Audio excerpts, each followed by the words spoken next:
శ్రీ లలిత సహస్రనామ స్తోత్రంలో ఈరోజు మనం శ్లోకం 36లోని నామాల యొక్క భావం తెలుసుకుందాం. 36వ శ్లోకము. మూల మంత్రాత్మిక మూలకూటత్రయ కలేబర కులామృతైక రసిక కుల సంకేత పాలిని. ఈ శ్లోకంలోని మొదటి నామము మూల మంత్రాత్మిక. ఇది అమ్మవారి 88వ నామము. ఇది 6 అక్షరాల నామము.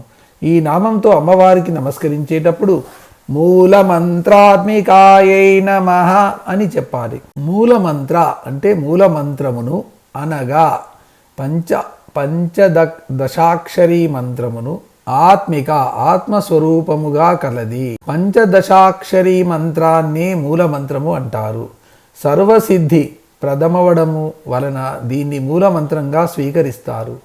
అన్ని మంత్రాలు ఈ పంచదశీ మంత్రానికి అంగమంత్రాలే అవుతాయి. కాబట్టి ఈ పంచదశీ మంత్రాన్ని మూల మంత్రము, మూల విరాట్ లాగా అంటారు. ఈ మంత్రంలోని బీజాక్షరాలను శరీరంలోని ఆయా స్థానాలతో న్యాసం చేసుకొని మంత్రదేవతతో ఐక్య రూపాన్ని భావించిన వాడు తాను కూడా మంత్రదేవతా స్వరూపుడైపోతాడు. అప్పుడు ఆ మంత్రదేవతను అర్చించడానికి సర్వ విధాలా తగిన వాడవుతాడు. మూల మంత్రమైన పంచదశాక్షరీ మంత్రమే ఆత్మస్వరూపముగా గలది అని ఈ నామానికి అర్థము.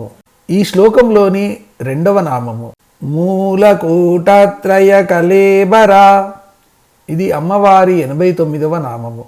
ఇది 16 అక్షరాల నామము. ఈ నామంతో అమ్మవారికి నమస్కరించేటప్పుడు మూలకూటత్రయ కలేబరాయై నమః అని చెప్పాలి. మూల అంటే మూల మంత్రం యొక్క కూటత్రయమును కలేబర తన శరీరముగా గలది. మూలకూటత్రయాలంటే మూలమంత్రమైన పంచదశాక్షరీ మంత్రం యొక్క 3 కూటాలు అని అర్థము. ఈ 3 కూటాలను అమ్మవారు తన సూక్ష్మ శరీరముగా కలిగినది. ఏ మంత్రాన్నైనా ఏ బీజాక్షరాన్నైనా 3గా విభజించగలిగితే ఆ 3 భాగాలను 3 కూటాలుగా అర్థం చేసుకోవాలి. అలాగే ప్రస్తుతం అమ్మవారికి సంబంధించిన పంచదశాక్షరీ మంత్ర బీజాక్షరాలను కూడా 3 భాగాలు కలిగిన శరీరంగా ఊహిస్తే ఆ శరీరానికి అమ్మవారి స్థూల శరీరానికి భేదము లేదని గుర్తించాలి. అప్పుడు మంత్రదేవతా ఉపాసన అర్చన సార్థకమవుతాయి. ఇంతకు పూర్వం చెప్పిన నామంలో మూలమంత్రము ఆత్మలాగాను, ఇప్పుడు చెప్పే నామంలో ఉన్న మూలకూటత్రయాన్ని కలేబరము అంటే శరీరంగాను కూడా సమన్వయము చేసుకోవచ్చును. ఈ నామానికి మూలమంత్రంలోని 3 కూటాలను తన సూక్ష్మ శరీరముగా కలిగినది అని అర్థము.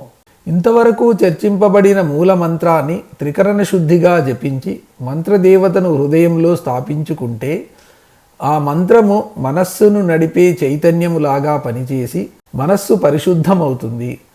అటువంటి పరిశుద్ధ మనస్సు ఆత్మలో లీనమైనప్పుడు ఉండే స్థితిని అమావాస్యతోనూ, ఆత్మ అంటే సూర్యుడు, మనస్సు చంద్రుడు, ఆ చైతన్యము సంపూర్ణ వ్యక్త స్థితిని పొందితే ఆ స్థితిని పూర్ణిమతోనూ సమన్వయపరచుకోవాలి.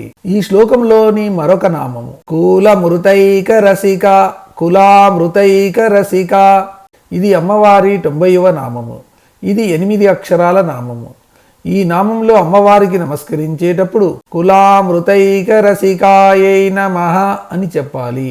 కుల అంటే కులమునకు సంబంధించిన, అమృతమునందు, ఏకరసిక మిక్కిలి ఆసక్తి కలది. కులం అనే పదానికి చాలా అర్థాలున్నాయి. కానీ ప్రస్తుత సందర్భాన్ని బట్టి కులం అనే పదానికి 3 రకాల అర్థాలు చెప్పుకోవాలి. కు అంటే కువలయము అంటే భూమి లేదా పృథ్వీ. లా అంటే లయము చెందినది. పృథ్వీతత్వము లయము చెందే చోటు మూలాధార చక్రము. ఇది ఒక అర్థము.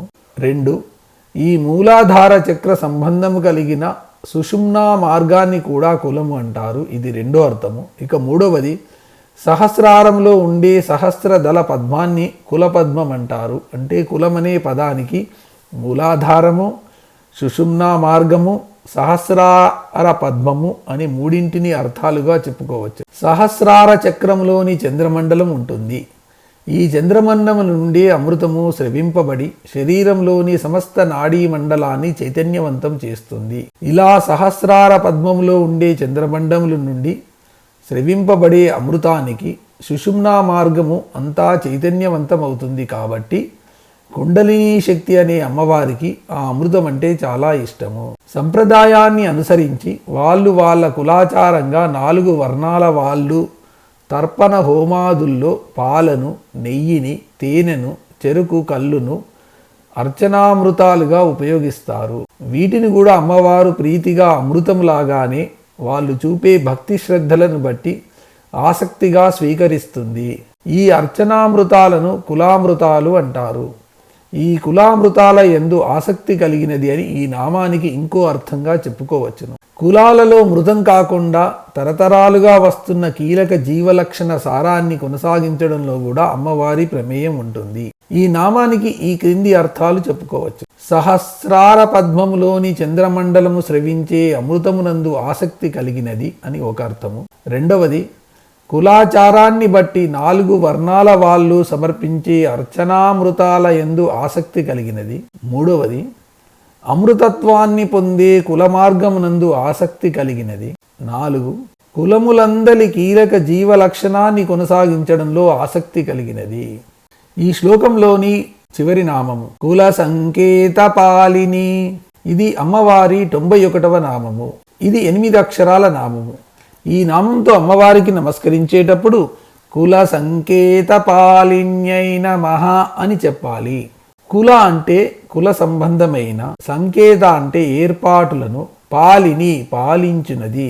ఇక్కడ కూడా కుల అనే పదానికి మామూలుగా చెప్పుకునే అర్థం చెప్పుకుంటే కుల ధర్మాలను, వర్ణ ధర్మాలను, ఆశ్రమ ధర్మాలను, వంశధర్మాలను వారి వారి కులాలను బట్టి ఆచరించినట్లుగా పరిపాలించునది అని ఈ నామానికి అర్థంగా చెప్పుకోవాలి. ప్రస్తుత సందర్భాన్ని బట్టి కుల అనే పదానికి కుండలినీ యోగ పరంగా చెప్పుకుంటే కుల లేదా కౌలాచార సంబంధ రహస్యాలను రక్షించునది అని అర్థము చెప్పుకోవాల్సి ఉంటుంది.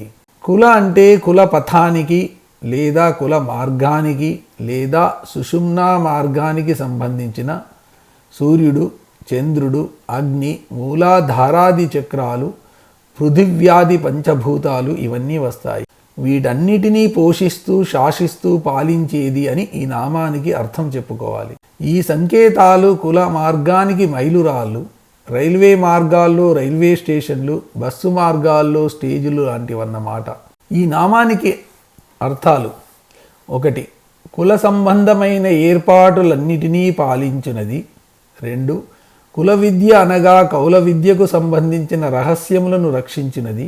3, కుల సంబంధమైన వృత్తి ప్రవృత్తి రహస్యాలు సమసిపోకుండా తరతరాలుగా వచ్చునట్లు కాపాడునది అని అర్థాలు చెప్పుకోవచ్చును.